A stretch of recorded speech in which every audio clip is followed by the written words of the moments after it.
A billionaire waiting for his flight spots a 5-year-old girl sitting alone with her suitcase, then she whispers, "Daddy said he's coming back for me." And nothing in his life is ever the same again. The sound of rolling suitcases, muffled announcements, and hurried footsteps filled the airport like a restless heartbeat. People rushed past each other, faces blurred by movement, goodbyes whispered and hellos shouted. In the middle of it all, by the glass doors near the VIP lounge, a little girl sat perfectly still. Her legs were tucked under her, and a bright yellow suitcase stood beside her like a silent companion. She couldn't have been older than 5. Her light brown curls were slightly messy, her small hands folded neatly in her lap as if she was trying to be on her best behavior for someone who had forgotten to come back. She wore a soft orange sweater and faded blue jeans, her shoes covered in a thin layer of dust from hours of waiting.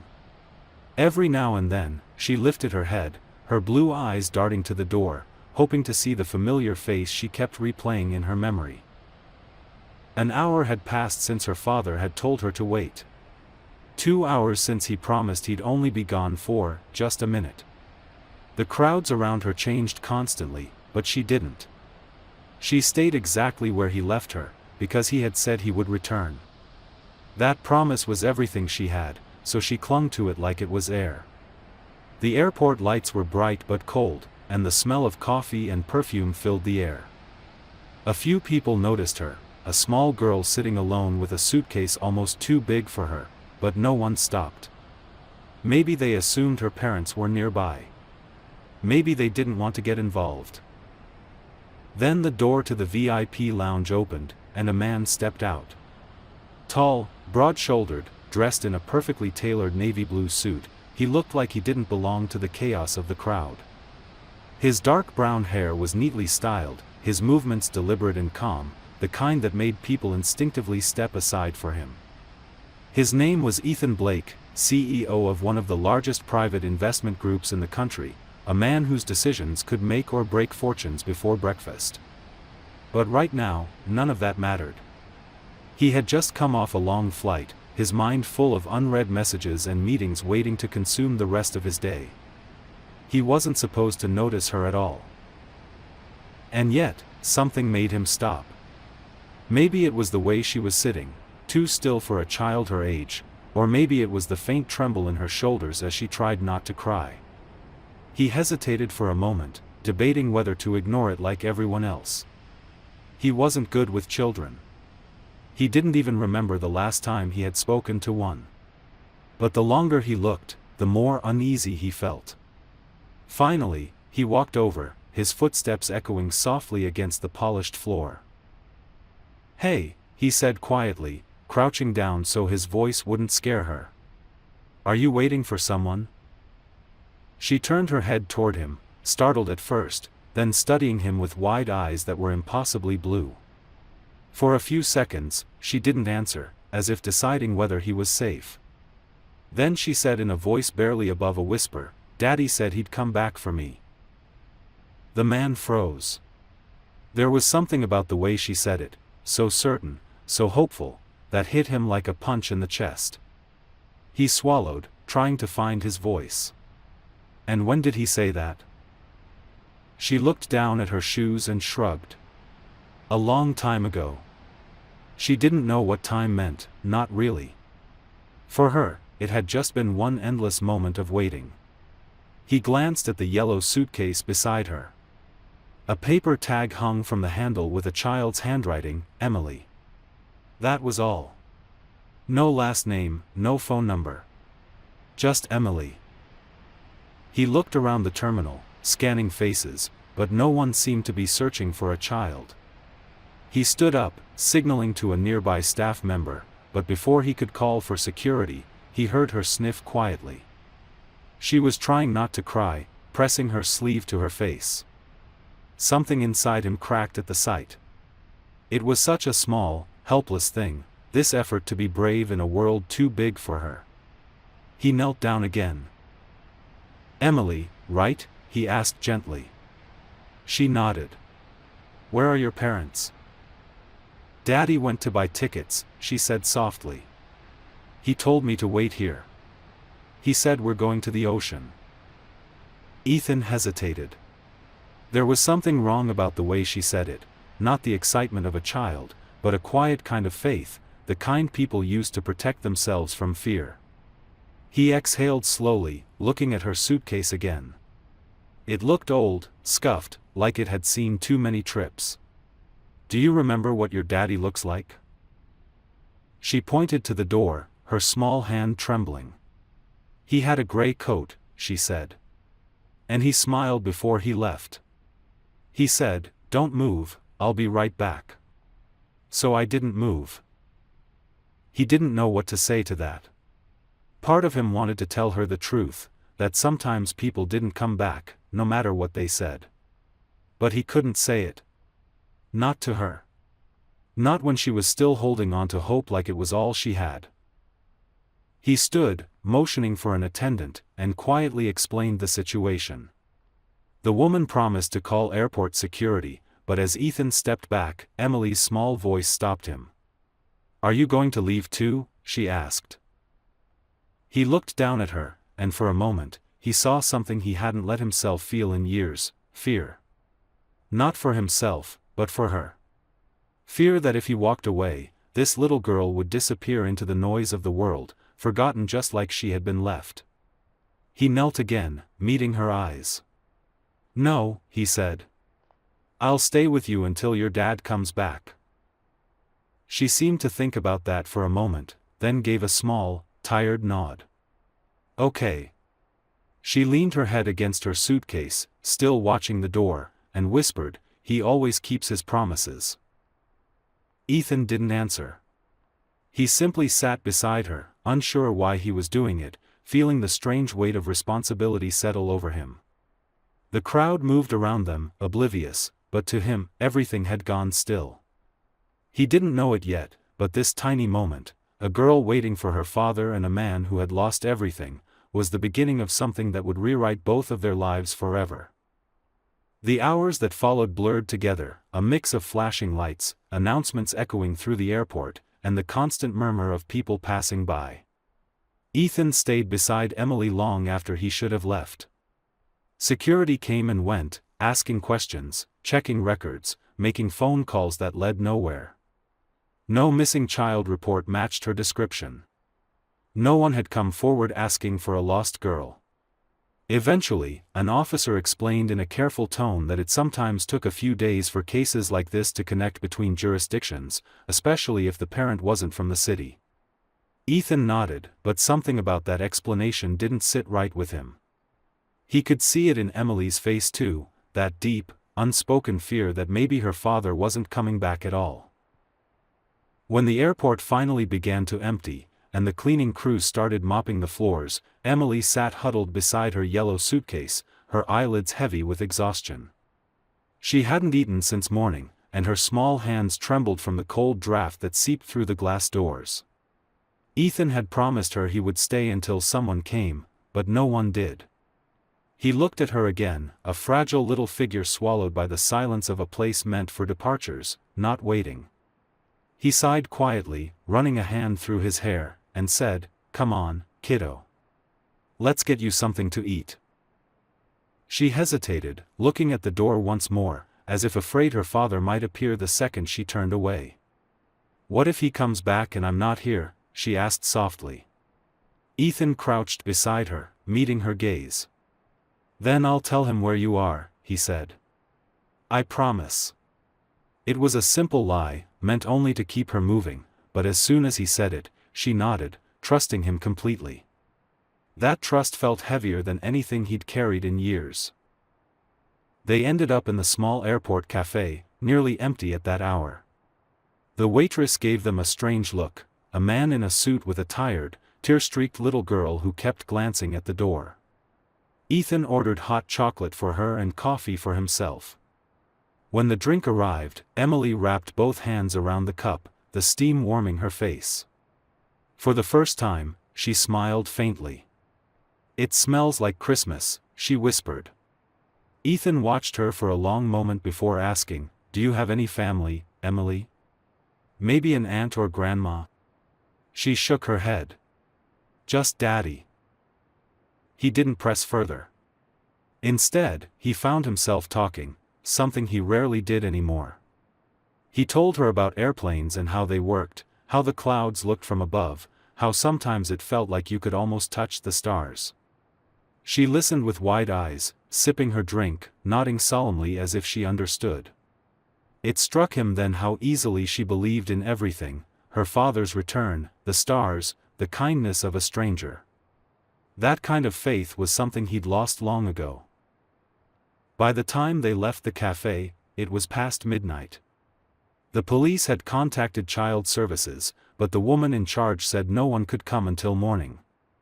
Ethan could have left her in the airport office, but when he looked at her, small, half asleep, still clutching her stuffed bunny, he knew he couldn't do that.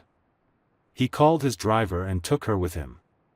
The officer at the desk raised an eyebrow, but after checking his credentials, he allowed it. "You understand, sir," the man said, "this is only temporary." Ethan nodded, though he wasn't sure what temporary meant anymore. The car ride was quiet. Emily fell asleep almost immediately, her head resting against the seat, the bunny tucked under her chin. Ethan watched the city lights flicker across her face, and something inside him tightened.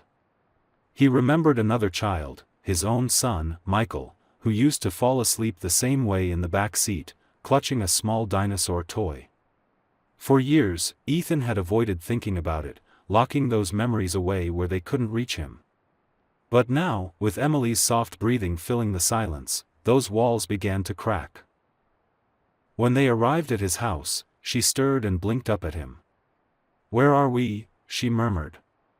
"Home," he said automatically, though the word sounded strange even to him. His home had never been a place for anyone but himself, a sterile, perfect shell filled with the echoes of what used to be.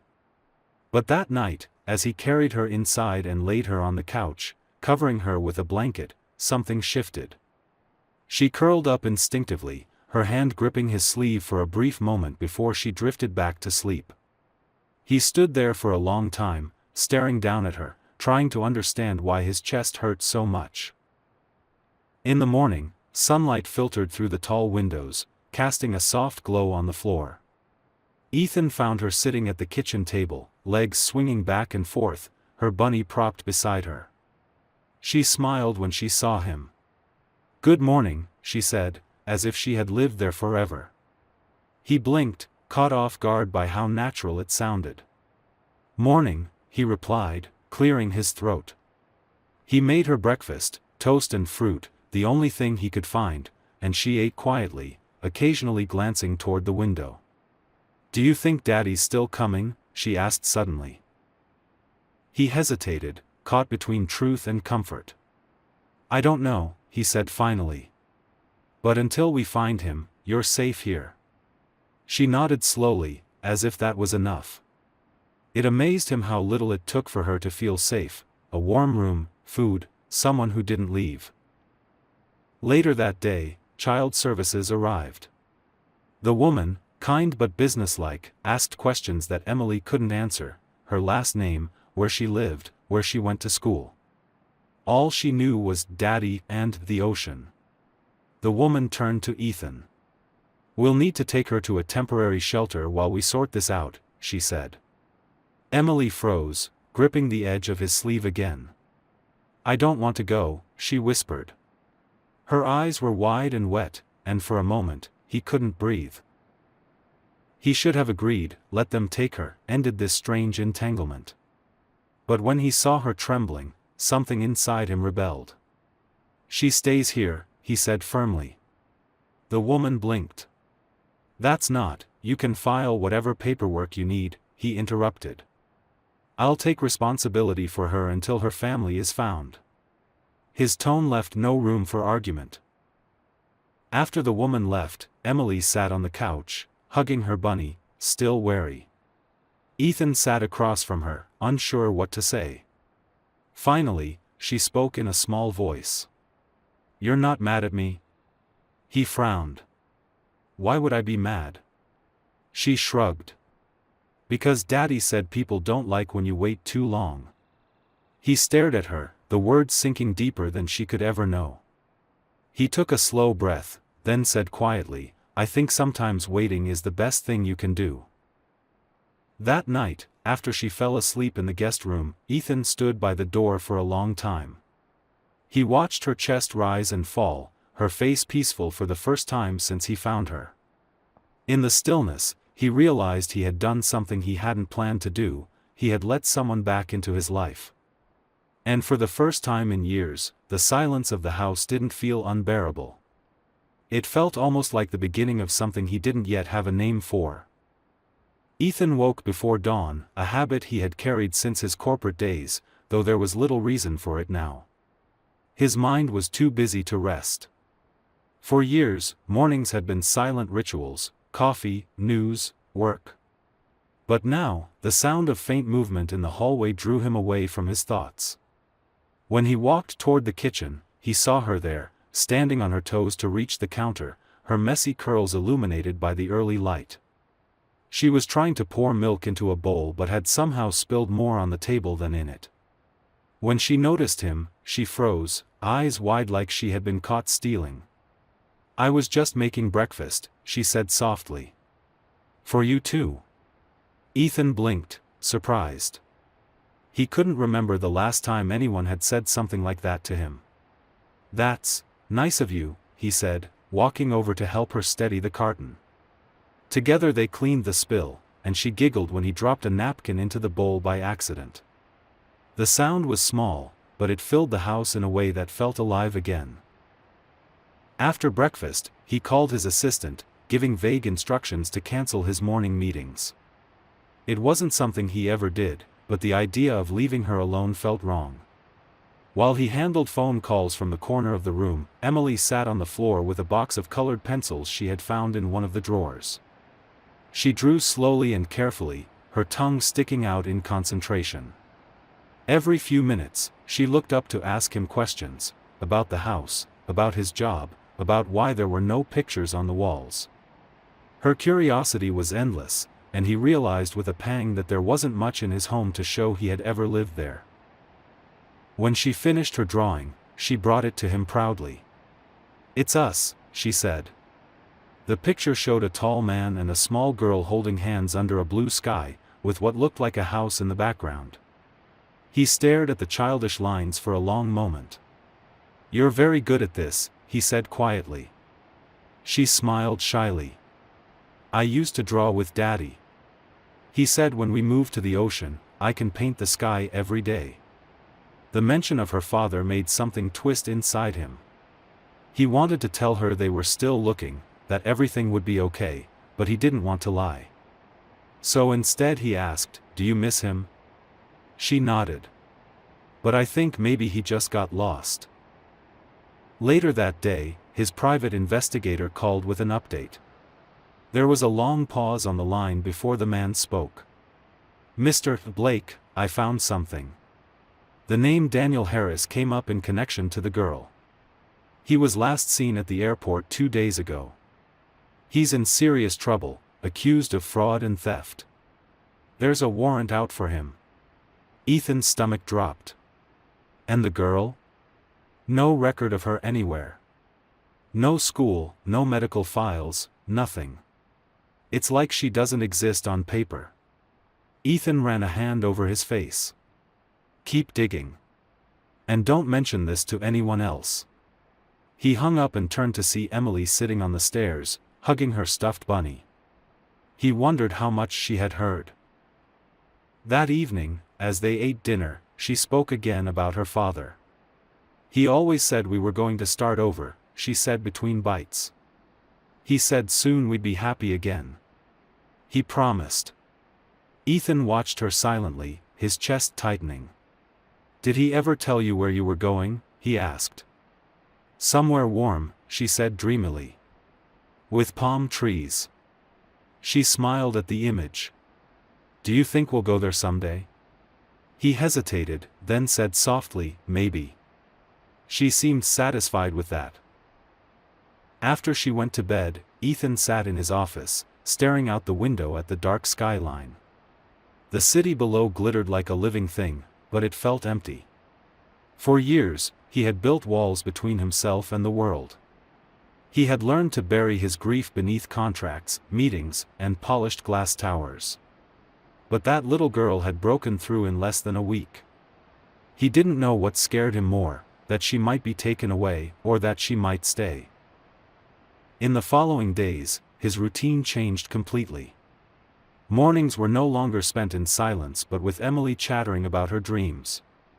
She followed him everywhere, her small footsteps echoing through the halls as she explored the rooms that had been lifeless for years. She made the place messy, leaving crayons on the table, hair ties on the floor, and her bunny sitting in places he'd find unexpectedly, in his office chair, on his bed, on the kitchen counter. At first it annoyed him, but soon he began to look for those little traces of her. They made the house feel less like a museum and more like a home. One afternoon, he took her outside for the first time. The garden behind his house had long been neglected, but Emily ran through it with excitement as if it were a wonderland. She knelt by the wilted flowers, touching the petals gently. "They're sad," she said. "You should water them." He watched her for a moment and said, "Maybe we both should." Together they spent an hour reviving the garden, and by the end, her hands and his suit were covered in dirt. When she laughed at the sight of him, something inside him eased, a quiet realization that he hadn't laughed freely in years. That night, after she was asleep, he found himself in the garden again, staring at the patch they had planted. He thought of his wife, Claire, and their son, Michael. It had been 5 years since the accident, and he still remembered the way Claire's laughter sounded when she played with their boy. He remembered the day she called him before the flight, how he hadn't picked up because of a meeting that seemed important at the time.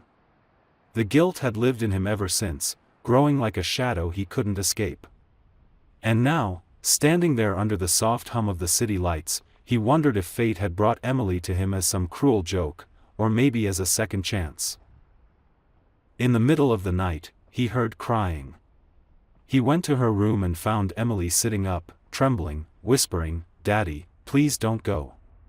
She was still half asleep, tears streaking her cheeks. Ethan sat beside her, gently pulling her into his arms. "It's okay," he murmured. "You're safe." She clung to him tightly, her small fingers gripping his shirt, and he held her until she calmed down. When she finally drifted back to sleep, he stayed for a long time, watching her breathe. Something about the way she trusted him so completely terrified him. He had spent years avoiding connection, but now it was too late. He was already bound to her, as surely as if she had been his own. By morning, he had made a decision. He called the investigator again. "If you find her father, I want to know everything," he said. "But until then, no one takes her away. Not the agency, not the state. No one." His voice was low, firm, almost a warning. The man on the other end hesitated. "Mr. Blake, you know this could get complicated." Ethan looked toward the hallway, where Emily's laughter drifted faintly through the air. "It already is," he said. That day, for the first time in years, he didn't go into the office. Instead, he took Emily to a small park near the river. She ran across the grass, her orange sweater glowing in the afternoon sun, while he sat on a bench watching her, a strange feeling of peace settling over him. For once, the future didn't feel like something he needed to plan or control. It just existed, moment by moment, as simple and fragile as the sound of her laughter carried by the wind. And though he didn't know what was coming, he knew one thing for certain: he couldn't let her go. Not now, not ever. The days that followed became a strange rhythm that Ethan hadn't experienced in years. It was as if time had started to move differently, slower but heavier, filled with moments that he didn't quite know what to do with. He still went to the office for meetings when he had to, but more often than not, he found excuses to stay home. The company could run itself, it always had. What couldn't run without him now was the small girl who waited every evening by the window, watching the cars pass until his return one finally stopped in front of the house. Every time he stepped inside, her face lit up like it was the first time she had ever been happy. It disarmed him completely. But beneath that fragile peace, something darker was stirring. The investigator had been digging deeper into Daniel Harris's history, and what he uncovered didn't paint a kind picture. Daniel wasn't just wanted for fraud, he was suspected of laundering money for people far worse. His debts weren't to banks or companies, they were to criminals who didn't forgive easily. The last known sighting of him had been near the airport, where he had left Emily. It was clear now that he hadn't just abandoned her out of carelessness, he had done it because he was running for his life. Ethan listened to the report in silence, his jaw tight, his hands clasped so tightly they ached. "So what you're saying," he said slowly, "is that she might have been in danger?" The investigator hesitated before answering. "She still might be." That night, Ethan barely slept. He sat in his study with a drink he never touched, watching the city lights fade into gray dawn. Every instinct in him told him to stay detached, to let the authorities handle it, to not let emotions dictate his choices. But that logic no longer made sense. There was something about that little girl that had cut straight through his walls. She was no longer just a child he was helping, she was someone he felt responsible for, someone he couldn't allow to be swallowed by the mistakes of others. The next morning, Emily found him asleep in the chair, still in the same clothes. She tiptoed up, placed her stuffed bunny on his lap, and whispered, "You looked lonely." When he woke and saw it there, his chest tightened so hard it almost hurt. He reached out and pulled her gently onto his lap. "I think you're the one who gets lonely," he said quietly. "Not anymore," she said simply. Her words hung in the air, and for the first time in years, he realized how much it mattered to have someone say something like that to him.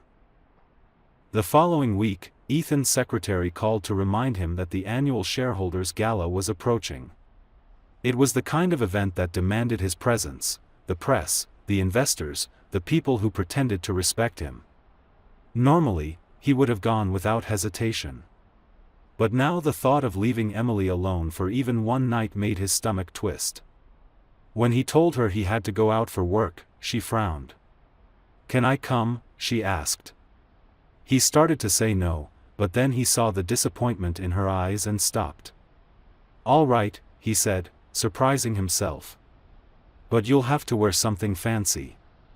Her smile was small but full of wonder, and that night, for the first time since the day he found her, he saw her laugh with her whole face. At the gala, she stayed close to him, holding his hand tightly as they entered the glittering hall filled with people who knew his name but nothing about his life. The whispers began immediately, questions about who she was, speculation that she might be a relative, maybe even a secret daughter. He ignored them all. At one point, one of his partners, a man named Carter, leaned in and said quietly, "Cute kid. Didn't know you had one." Ethan's gaze was sharp when he replied, "I didn't. Until now." That was enough to end the conversation. After the event, he carried her out of the car, asleep against his shoulder, and something inside him shifted again. The way she trusted him, completely, instinctively, was something he hadn't experienced since his own son. It was terrifying and beautiful all at once. A few days later, he received another call from the investigator. "We found him," the man said. Ethan's breath caught. "Daniel Harris?"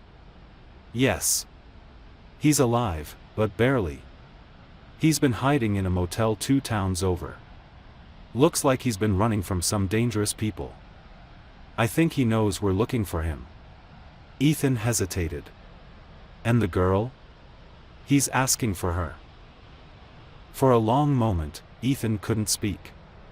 The idea of giving her back should have been a relief. This wasn't his child, after all. But instead, a cold dread settled in his stomach. He remembered her small voice saying, "He said he'd come back for me." Now he was back, but what kind of man left his daughter like that? And what kind of father ran from her instead of protecting her? That night, Emily sensed the tension even without words. She was coloring at the table when she looked up at him and asked, "You're sad?" He forced a smile. "Just tired." She studied him for a moment, her head tilted the way children do when they're trying to read adults. "You miss someone too," she said finally. "I can tell." He didn't deny it. "I do," he said. "I miss a lot of people." "Maybe they got lost too," she said softly. He almost laughed, though it came out more like a sigh. "Maybe," he said. Later, as he tucked her into bed, she held his sleeve and whispered, "You won't leave like Daddy, right?" The question hit him like a blade. He swallowed hard before answering, "No, sweetheart.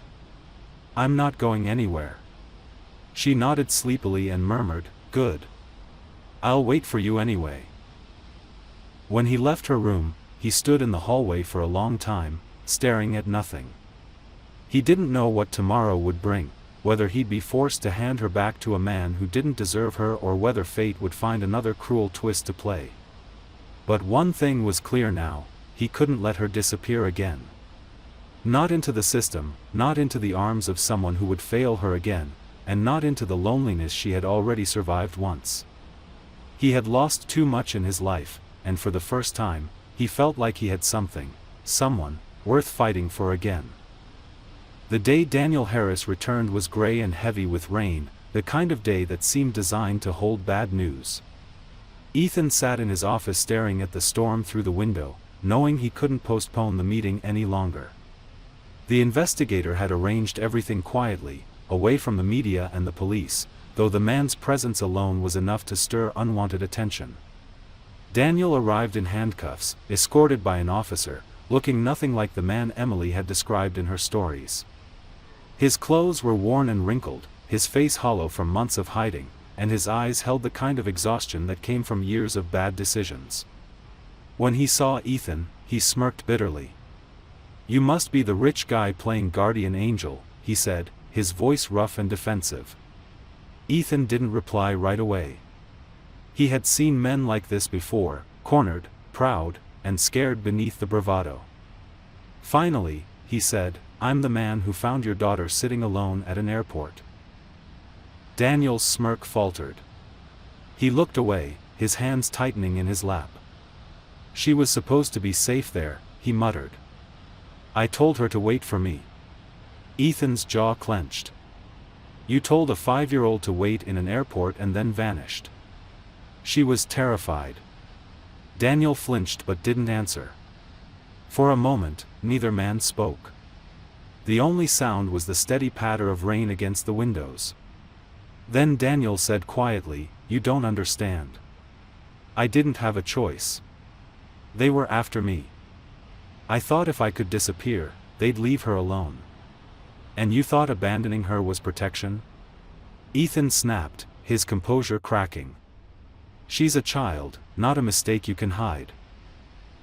Daniel's face twisted with anger, but underneath it was something else, shame. "What was I supposed to do? You think I wanted this? I ran because if I stayed, they would have used her to get to me. I did what I could." Ethan studied him, trying to decide if there was any truth in his words. He wanted to hate him, and part of him did, but another part saw a broken man who had been crushed under the weight of his own failures. After a long silence, Ethan said, "She still believes you're coming back." Daniel's eyes flickered with pain. "She does?" Ethan nodded. "Every day, she asks." The conversation ended without resolution. The authorities were involved now, and it wasn't Ethan's decision to make. The next morning, a custody hearing was scheduled. Emily didn't understand what was happening, she only knew that her father was back. When she saw him in the courthouse hallway, she froze, her eyes wide, then whispered, "Daddy?" Daniel dropped to his knees, tears streaking down his face as he hugged her tightly. For a few moments, time seemed to stop. Ethan watched from a distance, his stomach in knots. The sight should have made him feel relieved, but instead, it left him hollow. The court favored blood over circumstance. Despite everything Daniel had done, he was still her father, and the law decided that Emily should be returned to him once he completed a mandatory evaluation and rehabilitation program. Ethan had fought it quietly through his lawyers, but the system didn't care about bonds formed through kindness. On paper, he was just a stranger who had filled a gap. In reality, he knew she was already part of his world. When the judge read the verdict, Emily clung to his arm, whispering, "I don't want to go." Ethan knelt down, forcing a calm he didn't feel, and said, "You have to be brave now, all right? Your dad needs you." Her lip trembled. "But I need you too." His throat tightened, and for a moment he couldn't speak. Finally, he said, "I'm not going anywhere. You can call me anytime. I promise." Afterward, he watched as Daniel led her out of the building, her small hand in his. She looked back once, her eyes filled with confusion and something that looked like betrayal. He stood there long after they disappeared from view, feeling a kind of emptiness he hadn't felt even after losing his family. When he returned home, the silence of the house felt unbearable. Every sound seemed louder, the ticking clock, the hum of the refrigerator, the echo of her laughter that still seemed to hang in the air. Her toys were still scattered across the living room, her drawings still taped to the fridge. He sat down on the couch and picked up the stuffed bunny she had left behind, its fur soft and worn. He held it in his hands until the sky outside turned dark. Days passed. He tried to return to his routine, but nothing fit anymore. Work meetings blurred into background noise. He showed up, spoke when expected, but the passion that once drove him had vanished. He started drinking again, not to forget, but to dull the ache of remembering. Each morning, he expected to hear her running down the hallway, calling his name, and each morning he was met with silence. The garden they had planted together began to wither again. He didn't have the energy to water it. It was as if life had paused, waiting for something to return. Then, 2 weeks later, the phone rang. It was past midnight, and the voice on the other end was one he recognized immediately, the investigator. "Mr. Blake," the man said, his tone grim. "You need to sit down." Ethan's stomach dropped. "What happened?" "It's Harris," the investigator said. "They found him this evening. Overdose. He's gone." Ethan closed his eyes, a mix of shock and anger flooding through him. "And the girl?" There was a pause. "She's missing." The words hit him like a blow. He was already out of his chair before the call ended. Within minutes, he was in his car, driving through the rain, headlights cutting through the darkness. The police were already searching, but he didn't care about protocol. He went to every place that could possibly matter, the motel, the last known address, the park near the courthouse. Nothing. Finally, the investigator called again. "We have a lead," he said. "A train station outside the city. There's a child matching her description sitting alone on a bench." Ethan drove faster than he ever had in his life. When he arrived, the station was nearly empty, the fluorescent lights flickering weakly against the tiled floor. And there she was, sitting on a bench with her yellow suitcase beside her, the same one from the airport, her small hands folded neatly in her lap. She wasn't crying this time, she just looked tired, like she had already run out of tears. He walked toward her slowly, afraid she might vanish if he moved too quickly. "Emily," he said quietly. She looked up, and when she saw him, her expression didn't change at first. Then her lip trembled, and she whispered, "He didn't come back again." He knelt down in front of her, feeling the sting of tears he hadn't let fall in years. "No," he said softly. "He didn't." She stared at him for a long moment before leaning forward and wrapping her small arms around his neck. "But you did," she said. That simple sentence broke him completely. He held her tightly, his voice shaking as he whispered, "I'm here.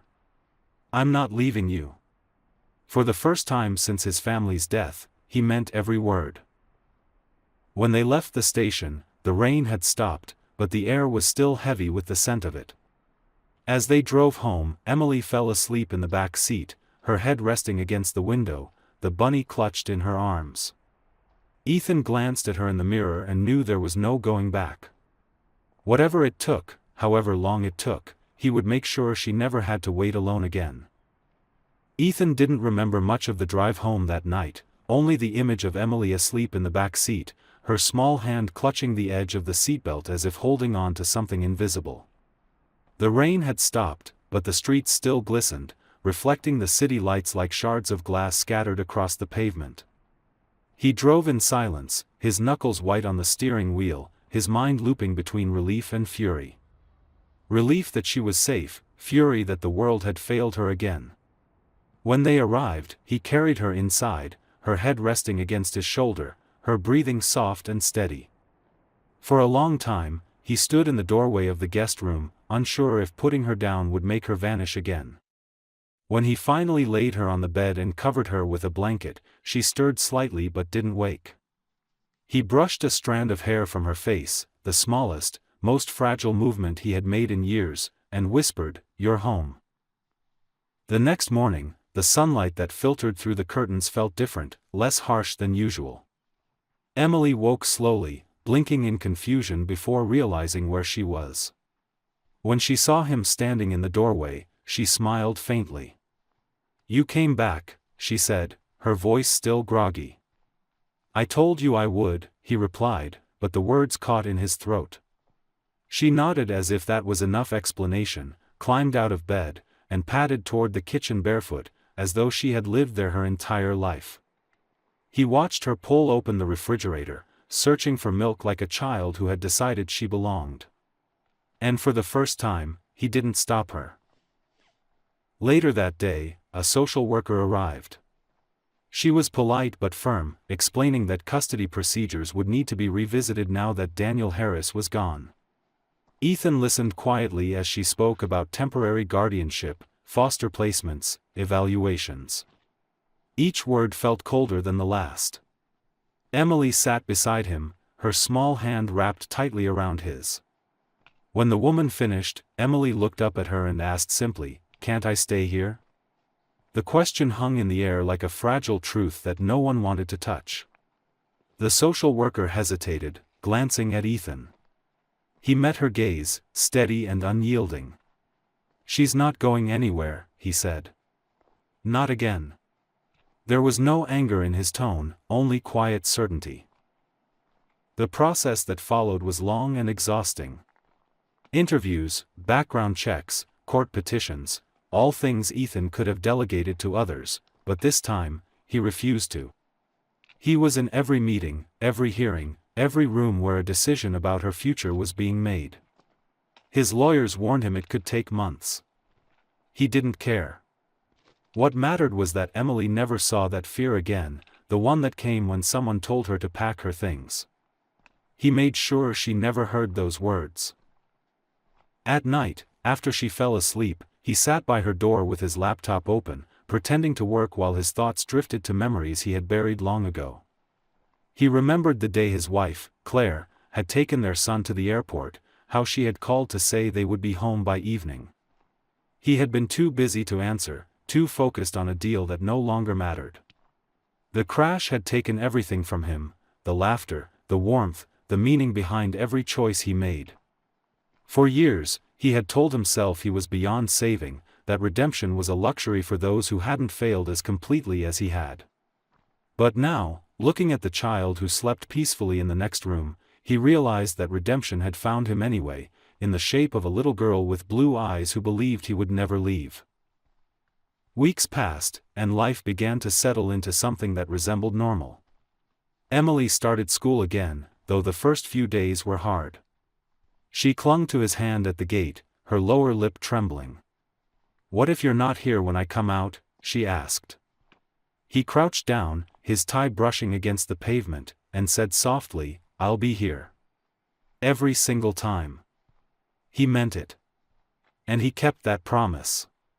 Each afternoon, she ran into his arms at the same spot, her laughter echoing through the courtyard, and each time he caught her, he felt a piece of his old self slowly return. In the evenings, they cooked together, though she made more of a mess than a meal. She loved stirring things that didn't need stirring and adding sugar to everything. Once, when he burned dinner, she giggled and said, "You're worse at cooking than I am," which made him laugh, a sound that startled them both. They began to fill the house with small traditions, things that didn't exist before she came. Drawing on Sunday mornings, watering the garden every evening, watching old movies under a blanket when it rained. She started calling him Ethan less and Dad more, though at first she did it shyly, testing the word like it might break. When she saw he didn't correct her, she began using it freely, as if she had always known him that way. But not everything was easy. The trauma lingered, buried beneath her smile. Sometimes, in the middle of the night, she would wake up crying, calling for her father. Each time, Ethan rushed to her side, holding her until she calmed down, whispering that she was safe. Once, she said through tears, "Why did Daddy leave me if he loved me?" And he couldn't answer. All he could do was hold her tighter and say, "Some people get lost, sweetheart. But you're found now." It became something of a mantra, a quiet truth between them. Months turned into seasons. By the time winter melted into spring, the paperwork was almost complete. One morning, Ethan received a call from his lawyer confirming that full guardianship would be granted within weeks. He didn't tell Emily right away. He wanted to find the right way to explain it, to make it something more than a legal formality. That evening, as they sat in the garden surrounded by the flowers they had planted months ago, he said, "How would you feel if this was your forever home?" She looked at him with wide eyes. "Like, I never have to leave." "Exactly," he said. "Would you like that?" She smiled, her entire face lighting up. "I'd like that more than anything." The day the papers were finalized, he didn't expect to cry, but when the judge said, "Congratulations, Mr. Blake," something in him broke open. Emily was too young to understand the full meaning, but when they stepped outside the courthouse, she grabbed his hand and said, "So now I'm yours?" He looked at her and said, "No, Emily. Now we're each other's." That night, they celebrated in their own small way. She made him wear a paper crown she had cut from colored paper, and they ate ice cream for dinner. She danced around the living room while he clapped offbeat, laughing harder than he had in years. And when she finally grew tired and curled up beside him on the couch, she said sleepily, "I think Mommy and Daddy would be happy now." He looked down at her, startled, but she was already drifting off, her words echoing softly in the quiet room. He knew she was talking about her parents, but a part of him felt that maybe she was right in more ways than she realized. When he carried her to bed, he paused by the window, looking out at the city lights. For so long, he had measured his success in numbers, in buildings, in the way people said his name.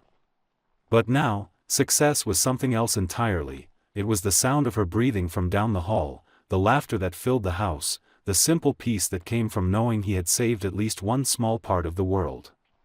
For years, he had lived with guilt as his shadow.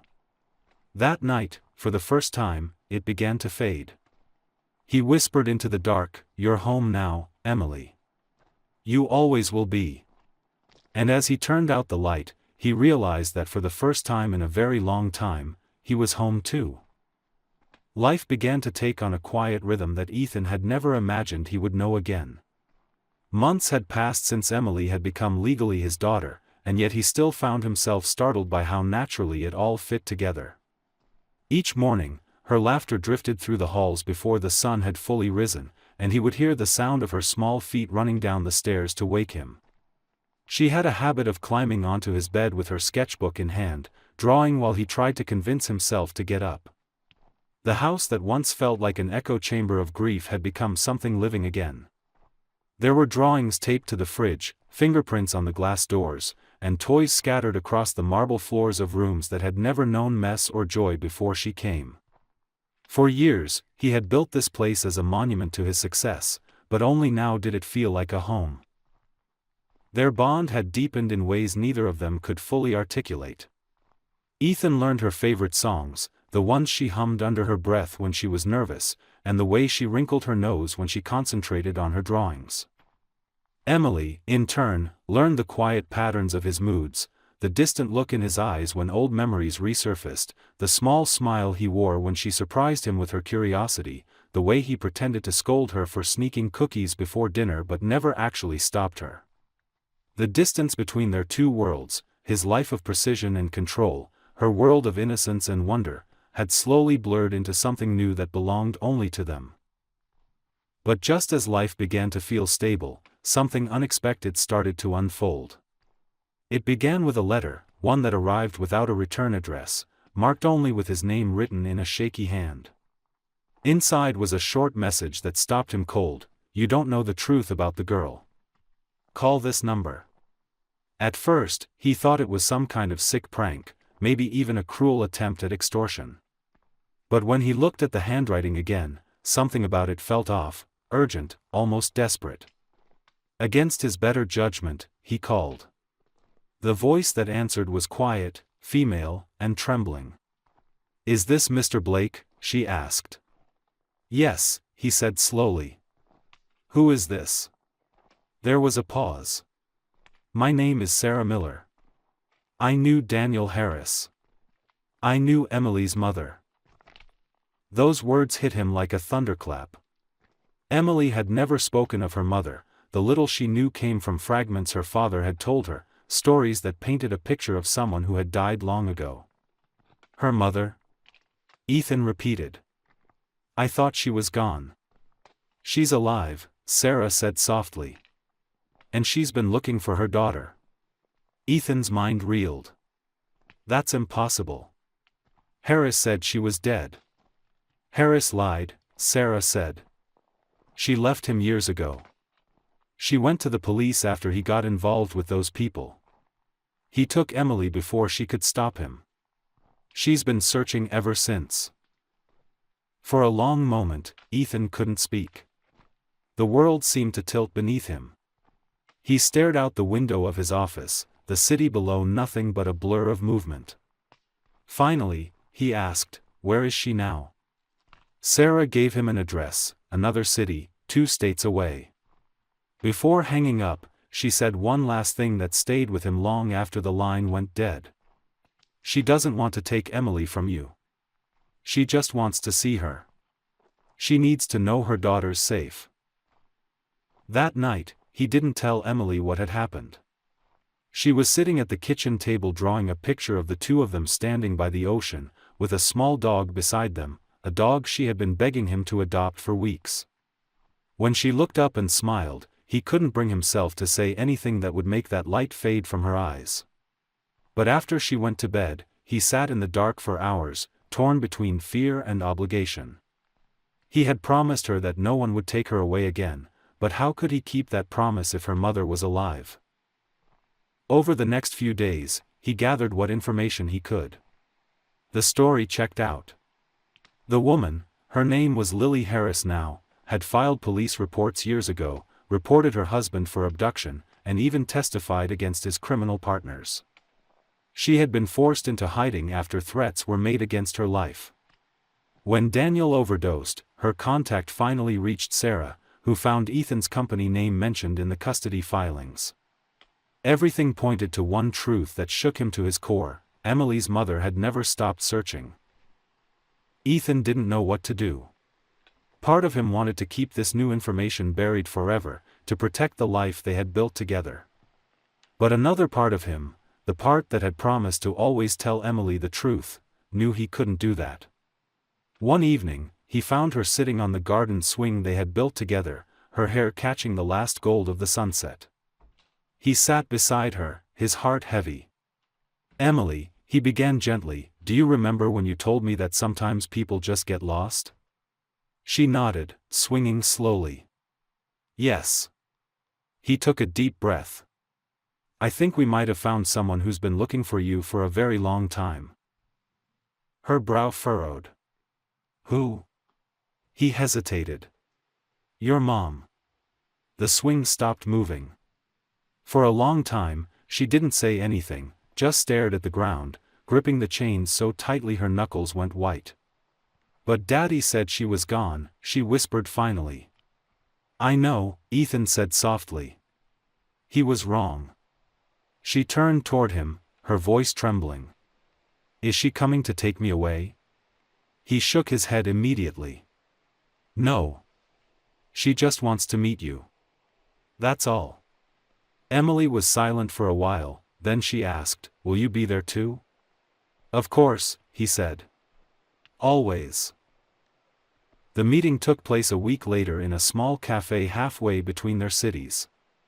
Ethan had arranged everything quietly, making sure it would be private, safe. When Lily walked in, Ethan felt the air shift. She was younger than he expected, her face marked by the kind of grief that never really fades. Her hands shook as she spotted them.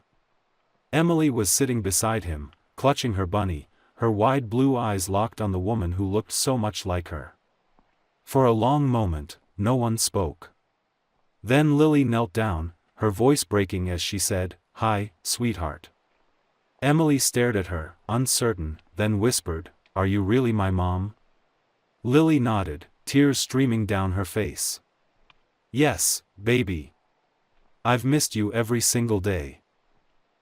The moment was painful and beautiful all at once. Ethan felt like an intruder and a guardian at the same time, watching two pieces of a broken life begin to find each other again. Emily hesitated before standing up and walking toward her mother. When she reached her, Lily pulled her into her arms and began to sob.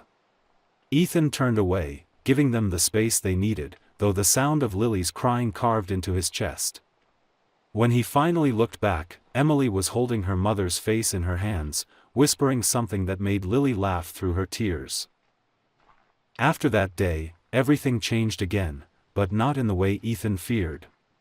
Lily didn't try to take Emily away. Instead, she called often, sending letters and visiting every few weeks. They built something fragile but real, a new kind of family bound by forgiveness and love instead of blood and guilt.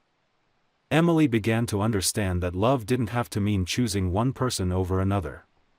She could have both, a mother who had searched the world for her and a father who had never stopped protecting her. Ethan, too, found something unexpected in Lily's presence. She reminded him of the man he used to be, before he had lost everything, before he had turned into someone who measured worth in success and control. In her quiet strength, he saw the same resilience that Emily carried, and though their conversations were often awkward, they were honest. They talked about guilt, about loss, about second chances. One evening, after she had put Emily to bed during a visit, Lily looked at him and said softly, "You saved her, you know." He shook his head. "No. She saved me." For the first time, he said it without hesitation, without shame. And it was true. The child he had once found alone at an airport had rebuilt his world piece by piece, teaching him how to live again, how to feel, how to hope. What he didn't yet realize was that this was only the beginning of the healing that awaited all of them. The past had left scars, yes, but it had also led them to this, the quiet miracle of found family, where love was no longer something to be lost but something to be shared. Spring melted into summer, and the rhythm of their lives found a peace that neither Ethan nor Lily had thought possible. The chaos that once defined their days had softened into something calm, something quietly beautiful. Emily had grown taller, her laughter filled every corner of the house, and the sound of it had become as much a part of Ethan's world as the sunrise. On weekends, they often went to the beach, a place that had once been just an image in Emily's drawings. She loved the ocean, she said it made her feel like she could breathe. The three of them would walk along the shore, their footprints vanishing behind them as the waves kissed the sand. Sometimes Emily ran ahead, chasing the tide, her orange dress fluttering in the wind, and Ethan and Lily would find themselves walking side by side in silence, not because there was nothing to say, but because some moments didn't need words. Ethan had changed in ways he hadn't thought possible. The man who once lived by schedules and